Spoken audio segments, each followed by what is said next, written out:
Magandang view, malamig na klima sa may Orani, Bataan. Legit ba? Meron ba nun? At eto pa balita ko, napakaganda raw ng kalsada nila at malatagaytay nga raw ang kanilang klima. So tara, samahan nyo ako at papakita ko sa inyo saan nga ba ang sinasabi kong magandang pasyalan tuwing pumupunta ako dito sa Mitala, Orani, Bataan. Mga karanda, hulaan nyo kung nasaan ako. Yan o. Alam nyo ba itong lugar na to? Napasyal na ba kayo dito?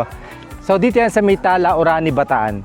So every time na nagpupunta ako dito sa Bataan, meron ako ditong isang pinapasyalan na private resort. Kasi bukod sa malamig talaga dito sa may bandang Tala, napaka-presko talaga rito. Katulad ngayon, nag-walking lang ako kasi medyo pataas to para alam nyo yun, exercise. Then, dito rin ako madalas kumain ng lomi. Loming Batangas, meron dito sa Bataan. So, dito kami mag-i-stay. Infinity Farm and Resort. So tara, tingnan natin itsura nito sa loob. Napakalaki ng space nila rito. If ever na gusto ninyong mag barkada outing, family outing, kahit barangay, kasyang-kasya kayo dito. Yan oh, luwag oh. Tapos ito yung mga villa nila. Yan, isa, dalawa. Tapos mayroon pa rito. Tatlo. Tapos yung pa-apat. Tapos, yung space ng kanilang parking, ayan. Sobrang laki.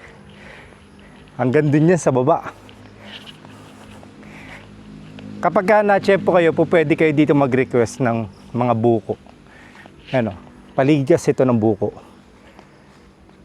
So, pwede kayo mag-request kung gusto nyo ng buko, nagkikrib kayo sa buko, gusto nyo makatikim ng buko, yung sabaw niya, pwede kayo mag-request dito. Kasi every time na nandito kami, nagre-request ako ng buko. Ha, ang lamig. Ha, sobrang lamig ngayon. Tas, tingnan nyo hangin.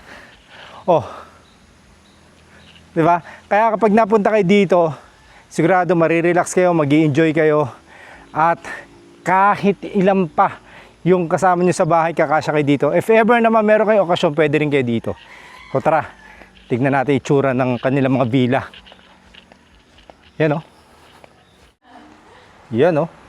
Diba? Crystal clear water. So meron kang parang isang master's bedroom, may sariling banyo.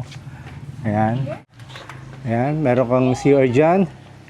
Yan dito sa kabila, check natin. Ayan. Oh, oh wow. Meron kayong space na malaki dito, merong 4 na bed, tapos pwede pa kayo maglagay ng bed dyan, may extra bed pa nga sila. Diba? Kasya talaga lahat.